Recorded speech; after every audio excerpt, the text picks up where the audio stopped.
Esse é uma cápsula e nós vamos falar agora do pessoal do STF, que não gostou daquela cartinha do Barroso para The Economist, não, né? Não estranha nada que não tenham gostado. Eu expliquei para vocês, tinha um monte de erro naquela carta. Para início de conversa, o mero fato de responder uma revista. Pô, a revista, deixa a revista falar lá, pô. Vocês são o STF, o órgão máximo de justiça do país. Desde quando vocês precisam prestar conta do que uma revista inglesa falou sobre vocês, né? Então, assim, uma resposta institucional para o STF é meio que uma submissão. Ele está se submetendo a essa revista, né? Mas é lógico, foi muito pior do que isso, né? Porque no final das contas, o Barroso meteu o pé pelas mãos ali, escreveu um monte de besteira, um monte de coisa, a ponto de eu achar que aquela carta foi escrita pelo Alexandre de Moraes. A impressão que eu fiquei foi essa, posso estar errado, né? Foi o Barroso que assinou, mas pô, estava tão mal escrita, tão cheia de absurdos, que me fez crer que era o Alexandre de Moraes que escreveu aquilo ali. Mais do que isso, parece que o Barroso não consultou nenhum dos outros membros do STF, não consultou ninguém. Ok, ele é o presidente do STF, ele tem o direito de fazer isso, mas convinha a boa convivência, né? Que ele pelo menos fala, olha só, aqui, ó, Gilmarzão, ô Beisola, tô aqui falando um negócio aqui, uma parada para The Economist, o que você acha? O Gordola, né, o Flávio Dino, Gordola, aqui ó, tô escrevendo esse troço aqui, o que você acha disso aqui? Podia ter consultado um pessoal, né, mas não, ele fez a besteira sozinho. O pessoal parece que não gostou não, vamos entender esse caso aqui. Essa notícia foi sugerida por Figaro Fi, Figaro Fá, Figaro Fi, Figaro Fá, Chandecleia, Cabeçola de Pingola e várias outras pessoas. Obrigado aí ao pessoal que sugeriu notícias lá no nosso site, no visãolibertaria.com, e obrigado a você que está assistindo o nosso vídeo. Se você gosta do nosso conteúdo, por favor, deixe o seu like, se inscreva aqui no canal, né? Pois bem, olha só, resposta do Barroso, a revista The Economist gera desconforto entre ministros do STF. Aqui, ó, o presidente do STF rebateu as críticas da publicação britânica, atuação da corte. A The Economist, a gente já falou para vocês, né? Descobriu um filão, né? Porque um monte de gente tá vendo essa revista, é totalmente irrelevante lá nos Estados Unidos, irrelevante no mundo todo, mas o pessoal do Brasil tá todo mundo querendo saber disso daí, né? O pessoal percebeu isso, né? Que o Brasil tá todo mundo injuriado com a Suprema Corte aqui, né? Enfim, e o Barroso resolveu responder, né? Ou seja, para que responder? Uma revista criticando o STF, é direito deles criticarem o STF. Aliás, é direito de qualquer pessoa no Brasil, de qualquer revista no Brasil fazer isso, não deveria ter problema aqui também, mas enfim. Aqui, ó, aqui, ó, entre outras críticas, o STF, a publicação britânica, acusou Alexandre de Moraes de dividir opiniões e disse também que somente no Brasil, onde ministros da corte detêm poder excessivo, um magistrado poderia alcançar tamanha notoriedade, né? Enfim, a resposta do Barroso, ele disse um monte de besteira lá, né? Que além disso teria dito que nunca disse que a corte nunca disse que derrotou Bolsonaro. Talvez seja esse o truque dele. A corte nunca falou. Ele falou. Ele disse que derrotou Bolsonaro. Nós derrotamos o bolsonarismo, né? Depois, ele voltou atrás, ele disse que não, que exagerou, que empolgou e coisa e tal. Mas olha só, mas ele falou. Né? No mínimo, foi um ato falho que já desqualificaria ele de qualquer julgamento envolvendo Bolsonaro daqui para frente. Né?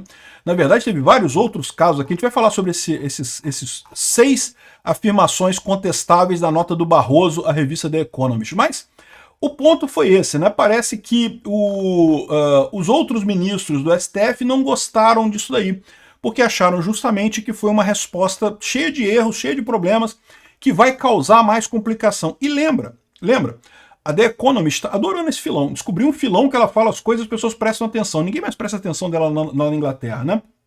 Mas então, o que acontece? Sabe que já teve depois disso o caso do embaixador da Espanha. Lembra? Essa confusão toda da The Economist foi antes do caso que o Xandão intimou o embaixador da Espanha e ameaçou não sei o que lá, exigiu explicações e não sei o que lá, o que é mais um absurdo dessa escalada autoritária do judiciário aqui no Brasil, né? Mais uma coisa que não tem sentido nenhum do STF fazer isso aqui no Brasil. Então, ou seja, já tem material para mais uma ou duas matérias da The Economist contra o STF. Essa resposta do Barroso foi vergonhosa realmente, né? Ou seja, de novo, é o mesmo caso que eles estão reclamando do Alexandre de Moraes. Não é que eles têm um problema com um ditador autoritário sanguinário que persegue pessoas alucinadamente com sangue nos olhos. O problema deles é o cara que faz tudo isso e ainda é burro, ainda exagera, faz coisas que não presta, né, que não adianta. Né, o caso de perseguir o Alan dos Santos, perseguir o Oswaldo Eustáquio, qualquer juiz no Brasil está acostumado com a situação em que você emite uma ordem, mas o cara fugiu, o cara está na Alemanha, o cara está na Argentina, o cara fugiu do Brasil. E aí, faz-se o quê? Né? Não tem jeito, a justiça ela tem um limite, ela vai até um ponto, né? Deixa pra lá, paciência. Chato pra caramba, tenho certeza, o juiz fica chateado, o promotor fica chateado, mas fazer o quê? Vida que segue. O Alexandre de Moraes não pode. Não pode? Não, porque o governo da Espanha tem que dar um jeito de fazer, o governo dos Estados Unidos, a Interpol. E o mais engraçado é isso, né? Você repara que todas as interações do Alexandre de Moraes com o exterior, ele foi contido, porque o que está acontecendo? Né? Não é nenhuma questão assim de maioria tá contra o Alexandre de Moraes, não. 100% das vezes que as decisões do Alexandre de Moraes tiveram que ser confirmadas, né, ratificadas por tribunais exteriores, eles negaram, falaram, olha só, isso aqui é perseguição, né?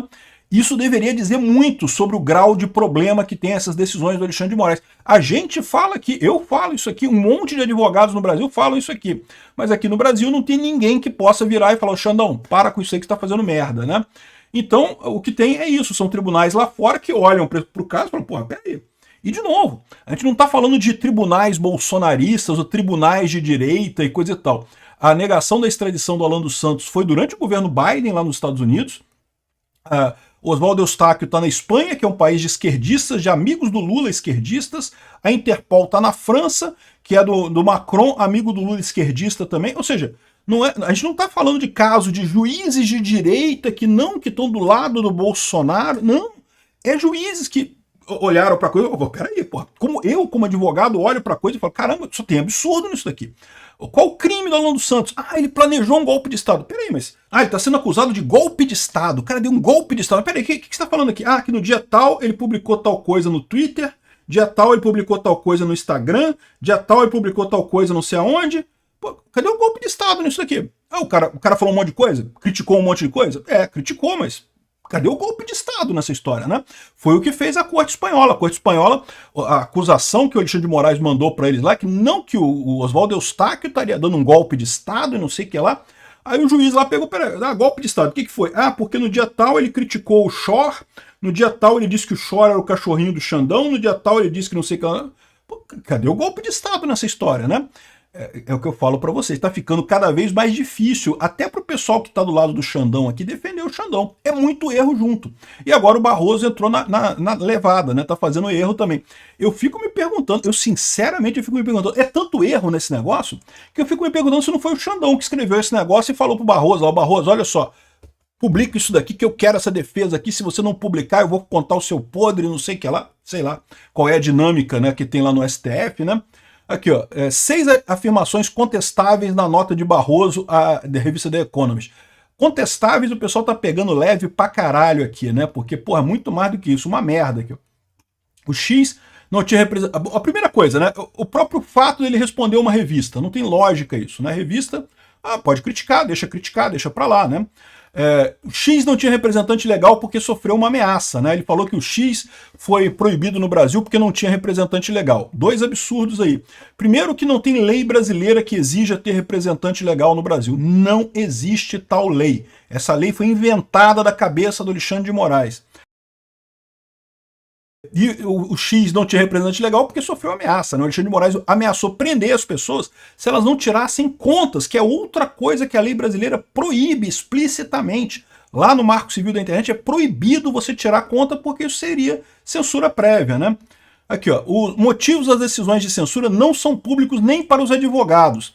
Ele falou que todas as decisões de remoção de conteúdo foram devidamente motivadas secretamente, né? Ele diz que foi porque estava fazendo não sei o que lá, mas ninguém sabe, nem os advogados das partes sabem o que motivou a decisão de censura, o que é mais um absurdo, né? Veja, censura é proibido pela Constituição brasileira, não deveria ter em situação alguma, mas muito mais uma censura que não tem uma justificativa, não tem nenhuma explicação lógica para isso.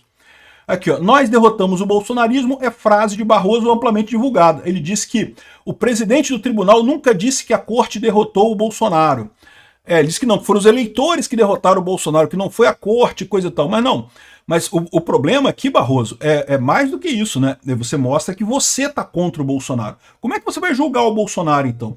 Como é que você vai fazer para julgar o Bolsonaro? Não pode, pô. Simplesmente deixa para lá esse caso. Não pode julgar o Bolsonaro. Pesquisas não atestam confiança do brasileiro no STF, ao contrário do que diz o Barroso. Tem várias pesquisas que contradizem o que o Barroso falou, de que a corte é bem vista pelos brasileiros e coisa e tal. O enfoque da The Economist é amplamente respaldado no Brasil. Ele diz aqui, ó, que o enfoque da matéria corresponde mais à narrativa dos que tentaram golpe de Estado. E essa frase tem duas coisas preocupantes aqui, né? Primeira coisa é a narrativa dos que tentaram golpe de Estado. Então você já sabe que tentaram golpe de Estado. Você vai julgar um caso em que supostamente houve um golpe de Estado no Brasil, mas você já sabe que teve, porque ele está dizendo aqui que a narrativa deles é a mesma narrativa dos que tentaram golpe de Estado, né? E o segundo problema é, e qual o problema? Ou seja, repara a situação que a gente tem visto isso na mídia tradicional, né? Quando tem uma lambança dessa do STF, o pessoal reclama assim, ai, mas isso vai dar margem para as críticas dos bolsonaristas, você não deveria fazer isso porque isso vai dar margem para a crítica. Meu amigo, não, o problema é o problema. Não é o fato de que os bolsonaristas vão usar o problema para criticar, o problema é o problema em si. A merda que ele falou foi a merda que ele falou. Não é, o problema não é o fato de que bolsonaristas vão usar isso para... Repara como é que tá invertida essa lógica na cabeça desse pessoal, né? Aqui, ó. Críticas semelhantes às feitas pela The Economist aparecem em diversos jornais brasileiros e estrangeiros, até mesmo com tendência de centro-esquerda, né? Aqui, ó, devido ao processo legal não está sendo respeitado, diferente do que afirma Barroso. É lógico que não está sendo respeitado, estou tolhendo a defesa de forma absoluta. Só o fato daquela última decisão de que no pessoal do 8 de janeiro, que testemunha não vai ser intimada, que a pessoa tem que levar a testemunha lá, que eles só vão intimar a testemunha da acusação.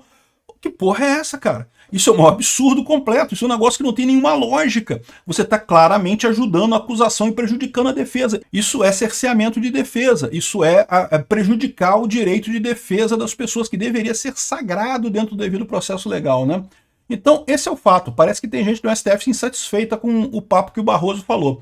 Eu, se fosse esse pessoal, perguntava para o Barroso, como é que o Alexandre de Moraes te obrigou a publicar isso? Por que você publicou esse negócio a mando do Alexandre de Moraes? Porque está na cara que foi o Alexandre de Moraes, pela quantidade de erros que tem nessa declaração, foi o Alexandre de Moraes que escreveu isso. Por que o Barroso aceitou publicar isso como sendo do STF? Obrigado por assistir o vídeo até o final. Além de curtir, compartilhar e se inscrever no canal, considere se tornar patrocinador com valores a partir de R$ 1,99. Clique no botão Seja Membro abaixo para saber as condições e vantagens de patrocinar o canal. Mais informações sobre o nosso projeto, visite nossos sites indicados na tela.